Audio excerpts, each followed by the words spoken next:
how do we separate narratives of power and dominance from unresolved societal conflicts in our modern world? Do you mean like exploring the mythological narrative of Zeus as a mirror to our contemporary power dynamics? Exactly, Matthew. You know, power structures have been a part of our social narratives for ages. And from what I've read, the Zeus mythology epitomizes this with his constant assertion of dominance. Could his narrative signify an inherent human weakness? An innate desire for power? I find your viewpoint fascinating, Lily. Mythologies, it appears, have a remarkable capacity to hold a mirror up to our contemporary society, and perhaps our own selves. Indeed, the Zeus story could be more than a tale of ancient Greek glory. It might provide a psychological blueprint for how power operates and the psychological implications of such dominance. In particular, the issue of how power corrupts or influences human behavior and decision-making, right? Certainly. Zeus's narrative offers us a gripping peek into the psychology of power and dominance, of how those at the top rule and those at the base endure. His narrative might even offer explanations to the power hierarchies and dynamics prevalent in our present-day society. That's an intriguing perspective. After all, if we see our societal norms reflected through mythology, it gives us an engaging historical angle to contemplate on. As we unravel Zeus's narrative, what stands out is his inclination towards dominance, a trait resonating with our discourse on power structures. From the shaping of the universe to asserting his will on other gods, Zeus's mythology is imbued with a thirst for control. True, Lily. His ascension to the divine throne itself is an instance of decisive power play. The overthrowing of his father, Cronus, was not only a fight for survival, but also a pursuit to establish his reign. Would it be too far-fetched to draw parallels with today's corporate power game? I see where you're coming from, Donald. Zeus's assertion of power indeed mirrors instances when corporate leaders aggressively grab power. For Zeus, it was about survival, dominance, and control. And in today's world, these traits still hold relevance. Do we see modern leaders exercising power to stay dominant, much like Zeus? I mean, if we look closer, Zeus's decision-making under moments of pressure might hint at the inner workings of a dominant psyche, don't you think? Possibly, Lily. Even Zeus's strategic marriage to Hera, the goddess of marriage, could be seen as a tactical move to consolidate his position. And such strategic maneuvers are pretty common in modern power structures and merger deals. That's an interesting connection, Donald. For Zeus, power and dominance were wielded strategically, not only showcasing his influential position, but also creating a persona of invincibility. His methodology surely warrants introspection to comprehend modern interpretations of power archetypes. So, bringing the conversation back to Zeus's dominance, could it be that his narrative reflects some parts of our contemporary power dynamics? What are your thoughts?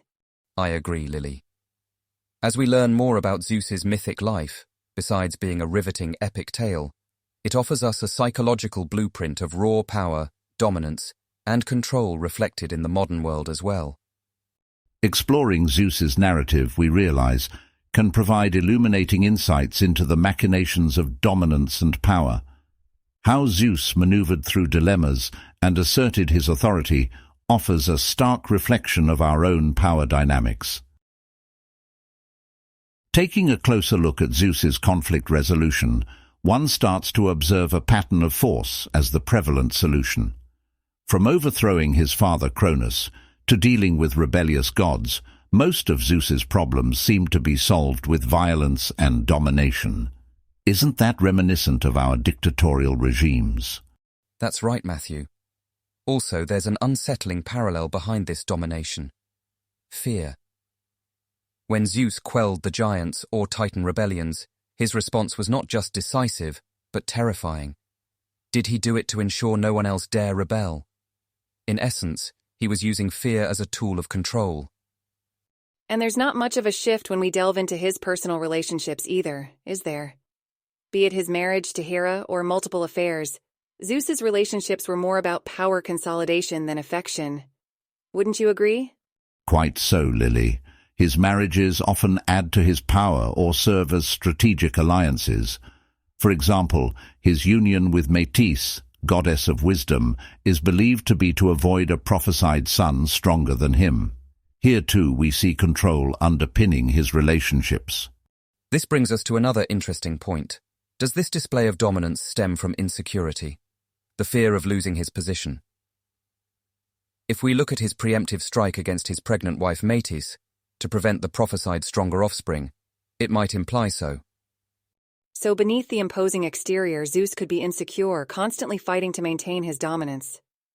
Not quite the invincible figure he's often portrayed as, is he? Possibly, Lily. But whatever his personal shortcomings may be, it's the ramifications of his dominance and fearsome reputation that interest us, for it's the dynamics between Zeus and his subjects that hold a mirror to our own societal hierarchies. Zeus is often viewed as this powerful, all-knowing figure. But considering his relationships, we've already seen some cracks in that facade. How does that narrative continue within the context of his fatherhood? Does his approach to his children showcase the same dominance we've seen so far?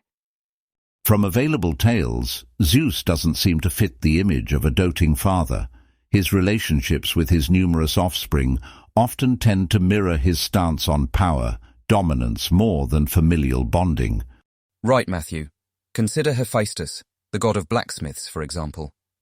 When he sided with his mother in an argument, Zeus flung him from Mount Olympus. That's a rather harsh way to express parental disapproval, don't you think? Harsh is an understatement, Donald. It's almost frightening to realize how Zeus uses fear as a tool, not just with his subjects, but his own children. You're not off base, Lily. His paternal narrative seems to revolve more around power assertion than affection. Frightening or not, it gives us insight into Zeus's tactics, creating fear to protect his position. Exactly. To keep a check on the possible threats to his power, even if they're his children. I know we mentioned Zeus's dominative instincts earlier, but could his actions be driven by the same fear as well? Perhaps, Donald. We've already seen the connection between his actions and fear of losing power earlier in our conversation. This could be another manifestation of his insecurity, using dominance to veer off any perceived threats. Interesting thoughts, Matthew. Zeus, the king of gods, being insecure. It definitely reshapes how we perceive him, doesn't it? Oh, it does, Lily. Uncovering layers of Zeus's psychology, we find a more complex image than just a domineering deity. But this brings us back to our main topic, how such traits reflect back on us and our society. Reflecting our earlier discussion, doesn't Zeus's display of dominance represent societal norms of ancient Greece? Definitely smells like that, Matthew. It even goes beyond Zeus. Greek mythology as a whole reflected the cultural norms of that era. What do you think, Donald? Absolutely, Lily. They say that art imitates life. Perhaps the same analogy applies here. Greek mythology, while colourful and dramatic, always had one key underlying feature: dominance, and by far, there was no greater representation of this than Zeus. So dominant figures like Zeus for the Greeks were perhaps an embodiment of the cultural norms they adhered to. It seems reasonable to believe so. The concept of patriarchy, which sees men hold primary power, was ingrained deeply in ancient Greek society. They considered it a societal norm. Zeus's narrative only corroborates this. Right. His actions were extreme at times, like hurling Hephaestus from Mount Olympus, exercising unparalleled power in all realms. All echoed societal norms of that period. Also, let's not forget that despite being perceived as a relatively enlightened society, ancient Greeks practiced slavery. They viewed it as a natural outcome of warfare, which was common in those times. Yes, the Greek societal hierarchy is mirrored in the way Zeus maintained order amongst his subjects, divine or mortal. Military might and dominance had a key role in ancient Greece, and Zeus reflects that. Undoubtedly. His character traits resonate with societal norms back then, screaming, "Might is right," which is a dangerous road to tread. It's fascinating how an entire civilization's essence can be encapsulated through their mythology's dominant narratives, in this case, Zeus's story. Absolutely, Matthew. And this influence of Zeus's mythology on historical and societal norms goes beyond Greece's borders, onto the world stage. Definitely noteworthy, Lily. The Zeus mythology's broader influence, as previously stated, feeds into the global concepts of dominance which we see prevalent, even today. Let's look at Zeus's representation of power and might within Greek culture. Yes, and to do that, first we have to acknowledge the prominence of Zeus's narrative within Greek mythology. Zeus stands tall and the most significant figure in Greek pantheon. His power, might, and quite dominantly masculine traits infused into society's DNA. Society's DNA. Now that's a powerful thought to consider. But, Donald, how exactly did Zeus's prominence translate into societal norms beyond these power structures? In essence, Zeus's mythological eloquence and absolute dominance reverberated across the social spectrum, creating patterns which were later adopted as societal norms. Zeus, as the sky and thunder god in ancient Greek religion, controlled laws and social order.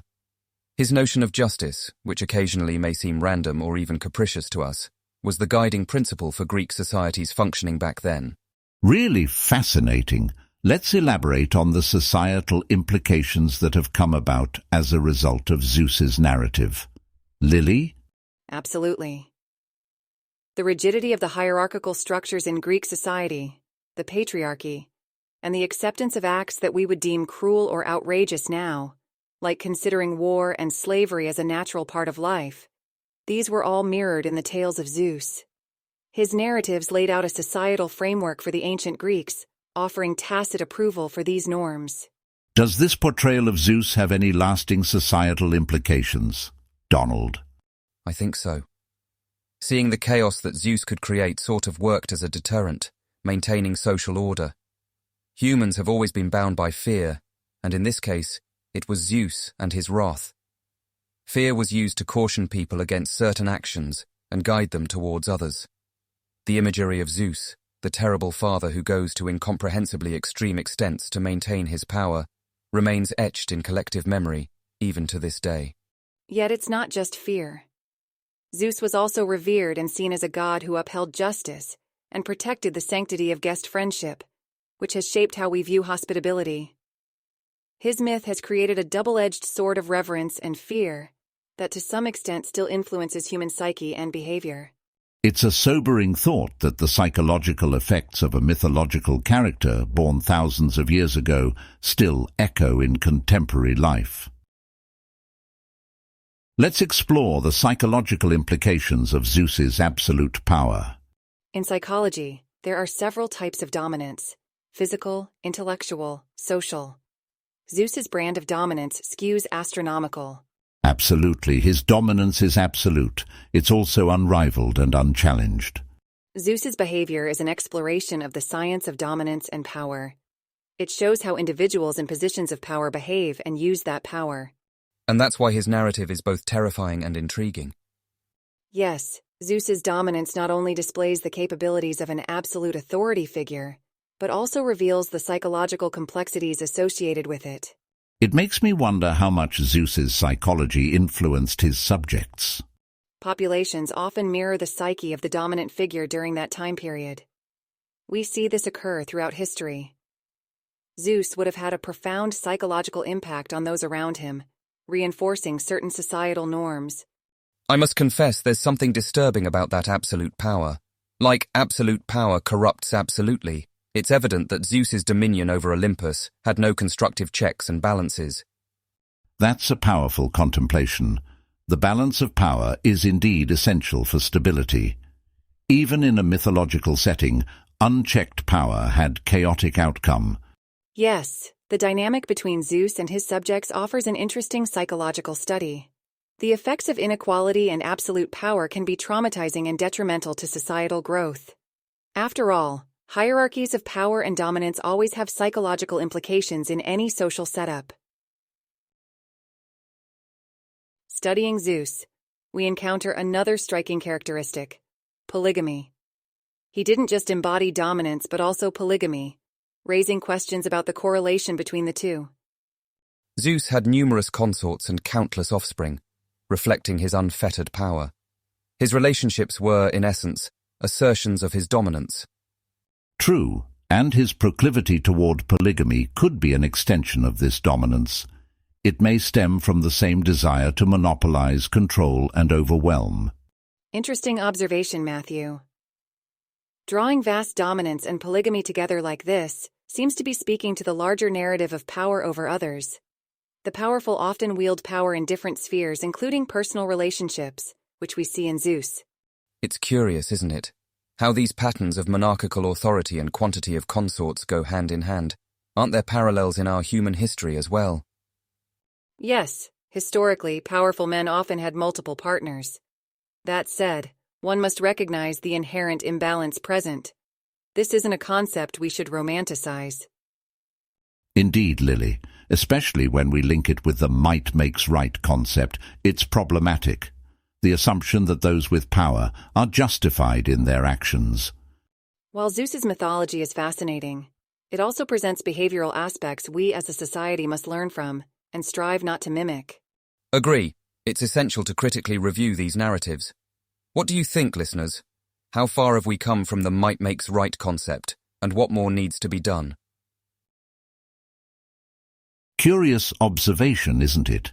How the threads of Zeus's power dynamics can still be observed in modern leadership. What do you mean by that, Matthew? Well, let's consider corporate spaces.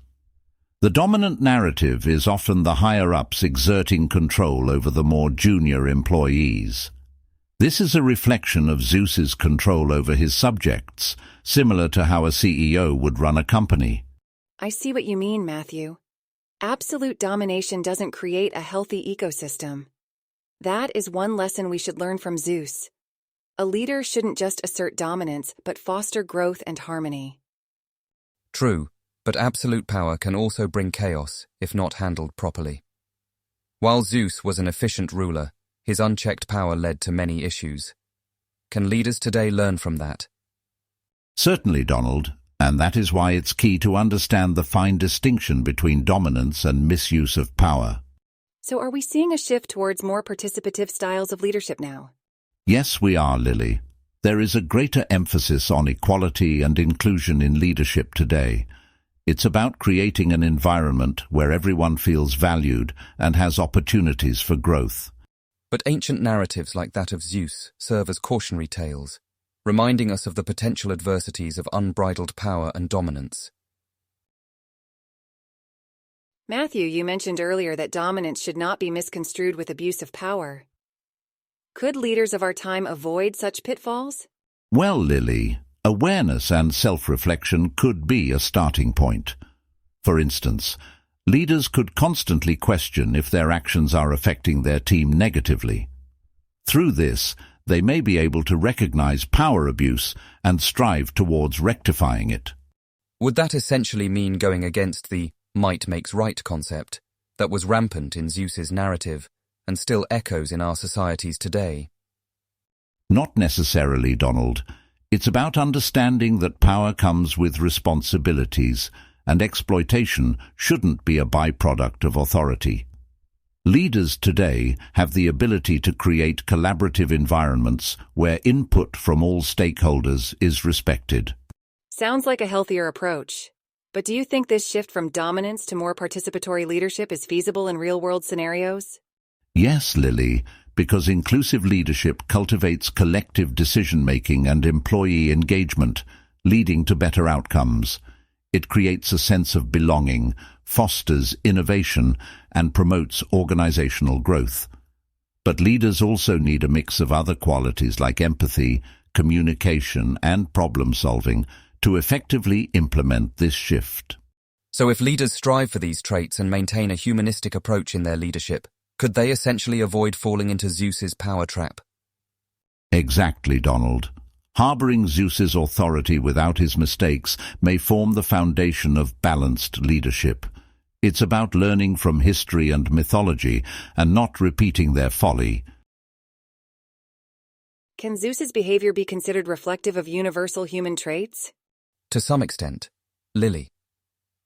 His dominance and quest for power echo the leadership styles of many monarchs and autocrats in history. These are still observable in some societies and organizations today. Additionally, from a psychological perspective, Zeus's behaviors could be seen as an exaggeration of innate human drives. The need for power or dominance, for instance, can be traced back to primal survival instincts. And do we, as regular humans, naturally gravitate toward power like Zeus did? Yes, Lily, we do. But it's more complex than just seeking power. It's about desiring influence and control. It's how we use that power that changes things, and where Zeus often faltered. The line between dominance and oppression in Zeus's narrative is thin, indeed. In fact, it's very reminiscent of certain modern-day power structures. Do you think our systems have evolved from narratives like that of Zeus? Well, it's hard to say for certain, Lily. But myths like that of Zeus may very well have set an example for leadership in the past, which has trickled down into our systems today. And it's important to remember that while we may see certain behaviors in ourselves or society mirrored in Zeus, we have the cognitive power to break these patterns. We've evolved to a state where we can question, adapt, and change the power dynamics that don't serve us. We've looked at Zeus's power dynamics in depth. What can we say about societal relationships and hierarchy? Great point, Lily. To analyze this, let's think about power itself. Power, by nature, involves a relationship. Perhaps just like Zeus, leaders today impose their dominance within these relationships. Matthew, isn't that largely why hierarchies exist? Human instinct reveres power because historically it has been linked to survival, Zeus's narrative being a perfect personification. So, doesn't that mean our sociopolitical structures have naturally evolved from our survival instincts? Similar to, let's say, a pack of wolves where the strongest is the leader. Certainly, Lily.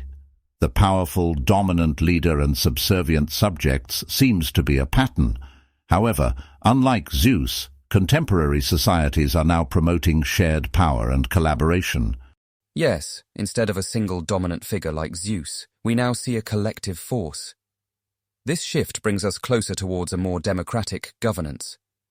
A fascinating shift indeed from Zeus's autocracy to modern democracy. But can we consider this as a true evolution? In terms of power dynamics, are we really doing better than ancient Greeks? And does this evolution reflect a change in how humans perceive power since the days of Zeus? Is our attraction to power changing too? Both are formidable questions. Though I think our expression and understanding of power definitely has evolved, the primal instincts of power might still be the same. By using Freud's theories, Zeus's actions could be explained as his ID, the instinctual part of the mind, taking over. These raw instinctual desires, such as lust for power or dominance over others, are ever present in Zeus's character. And on the flip side, we also see Zeus's superego at play, right? This ego ideal, some form of moral standard that he holds, comes into light when he tries to maintain the order of Olympus. Can we see this as balancing act between the id and the superego? Certainly, the ego's job is to balance the demands of the id with the constraints of reality. But one might argue whether he does a good job or not, considering his notorious infidelity and his numerous conflicts. Well, if we extend to Jung's theories, we could view Zeus as sort of an archetypal ruler, someone in control, displaying charismatic leadership, but also capable of being tyrannical at times. The archetype definitely fits with Zeus's narrative, also adding layers to his personality. The symbolic representation of the ruler, however, also resonates across many other mythologies. Absolutely. This universal concept of a powerful ruler appears in almost all cultures, showing the importance of dominance and hierarchy at the time they were created. And Zeus, for one, fits perfectly into that archetype. Lastly, if we view Zeus through Adlerian theory, we understand the importance Adler places on the striving for power. Zeus's dominance, his quest for power and control, actually aligns with Adler's ideas regarding inferiority and the need to be superior. Zeus, in his continuous power struggles, definitely seems to display Adler's theories. This recurring need to assert dominance again and again, the power conflicts with titans and even with his own children. These actions reflect a deep-seated urge for superiority as well as a fear of inferiority. With all these power dynamics in play, have you ever thought about the moral implications of Zeus's narrative? It's true, Matthew. Zeus's narrative seems to straddle the line on what we'd consider morally acceptable. This is more evident in the way his dominance often manifests itself in oppressive ways, highlighting an ethical challenge. So, are we suggesting that the mythology endorses these questionable moral standards? Or is it merely reflecting the societal norms of the time? Good question, Lily. It's a complex dilemma. Recall that mythology often communicates societal norms and beliefs, so one might argue that these mythologies were designed to mirror the ancient Greek society, societal norms, and behavioral expectations. But we also have to remember that narratives like Zeus's didn't just reflect society, they also shaped it. Children growing up hearing these stories would internalize these values and behaviors, perpetuating the cycle. Right. And what strikes me is the message it sends regarding power and authority. Zeus's actions were rarely questioned due to his powerful status. Could this possibly encourage a dangerous leader is always right perspective? It certainly could. And such narratives could potentially normalize autocratic rule and despotism. Remember, mythology was a form of public discourse in ancient societies, and through these narratives, people learned what behavior was acceptable, praised, or condemned. Exactly. It's crucial to distinguish the possible harmful lessons from these stories and scrutinize any potential impact. These mythologies are not just fables, they acted like the social contracts of the time. So, when using psychological theories to decipher these mythologies, moral implications should be equally considered. And understanding these implications can help us gain insights into both the past and the present. Zeus's portrayal in modern pop culture, how does it compare with the ancient narrative we've been discussing, and what are the psychological implications? Interesting question, Matthew. We've seen a variety of representations wound around our ancient perception of Zeus. From TV shows to movies, each has its spin on Zeus's personality, powers, and relationships. Right, Lily. A common thread seems to be Zeus's dominance and leadership, aligned with the original mythology. However, we often see these modern depictions immensely humanize Zeus, unlike his traditionally omnipotent, seemingly untouchable persona. I see what you mean, Donald. More nuanced portrayals of Zeus, depicting him with vulnerabilities and internal struggles, add human relatability. It significantly changes the God from Mountaintop narrative.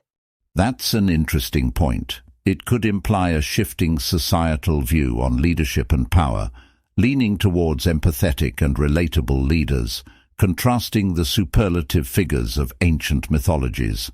Potentially, yes. What do you think, Lily, about the psychological impacts of replacing the brooding, omnipotent Zeus with a more relatable version? It's certainly thought-provoking. On one hand, it can be seen as an attempt to comprehend power and dominance in a more nuanced manner, breaking down the archetype we've discussed. On the other hand, could it be diluting the potency of the message that the original narrative intended to convey? That's certainly possible, Lily. Furthermore, the depiction of Zeus as flawed and mortal-like might be our subconscious way of reckoning with the incontrovertible truth about power. It's complex, capable of greatness and tyranny alike. It makes you wonder, doesn't it? Are we trying to empathize more with power, or trivialize its potential dangers by painting such a diversified picture of an ancient figure like Zeus? What does it reveal about our collective human psyche?